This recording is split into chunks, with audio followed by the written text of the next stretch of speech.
TFC spiritual ప్రేక్షకులకు స్వాగతం. ఈ వారం రాశిఫలాలు పరిశీలిద్దాం. ఓం ధ్యాయేత్ పద్మాసనస్థాం వికసితవదనాం పద్మపత్రాయతాక్షీం హేమాభాం పీతవస్త్రాం కరకలదల సద్దేమ పద్మాం వరాంగీం సర్వాలంకారయుక్తాం సకలముభయధాం భక్తనం రాం భవానీం శ్రీవిభ్యాం శాంతమూర్తిం సకల సురనతాం సర్వసంపత్ప్రదాత్రీం. ఓం శ్రీ బెజవాడ కనకదుర్గాదేవ్యై నమః. శ్రీ దుర్గామల్లీశ్వరాభ్యాం నమః. ఇంద్రకిలాద్రి. ఈ వారం మనకి ఈ గ్రహాలన్నీ కూడా ఏ ఏ రాశుల్లో ఉన్నాయో ఒకసారి చూద్దాం.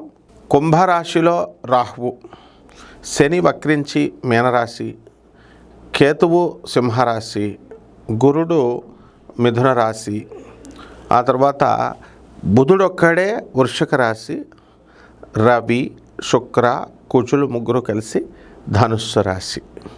ఈ విధంగా ఈ యొక్క రాశుల్లో ఉన్నారు. దాన్ని బట్టి ద్వాదశ రాశుల వారికి కూడా ఒక్కొక్క రాశి వారికి ఏ విధంగా ఉంటుందో, ఏ విధమైన ఫలితాలు ఇస్తారో చూద్దాం.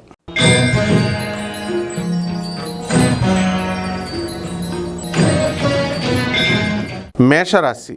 ఈ మేషరాశి వారికి ఎల్నెట్ సెన్ జరుగుతుంది. గత వారం కంటే కూడా ఈ వారం చక్కగా ఆదాయాలు పెరుగుతాయి. కొత్త కొత్త వ్యాపారాలు ప్రారంభించాలనే ఆలోచనలు మీకు వస్తూ ఉంటాయి. కొత్త కొత్త వ్యక్తులు మీకు పరిచయం అవుతూ ఉంటారు.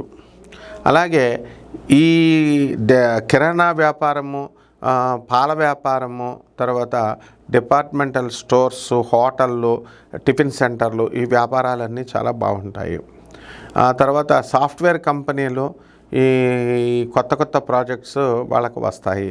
అలాగే సాఫ్ట్వేర్ ఉద్యోగస్తులు ఎవరైతే ఉన్నారో వాళ్ళకి లే ఆఫ్లు, తర్వాత ఈ ఉద్యోగాల్లో కాస్త ఇబ్బందిగా ఉండి కొంతమందికి ఉద్యోగాలు కోల్పోయారు.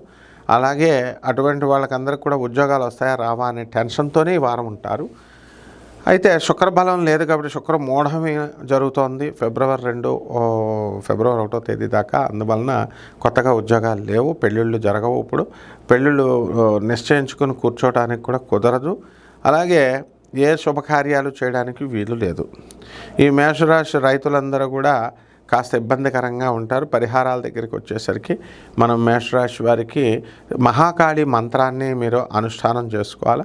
శని జపం చేసుకొని, శని స్తోత్రాలు చదువుకొని, శనికి రావి చెట్టు చుట్టూ ప్రదక్షిణాలు చేస్తూ నల్ల నువ్వుల్ని కిలోంపావు ఇవన్నీ కూడా దానం చేసుకోవాలా.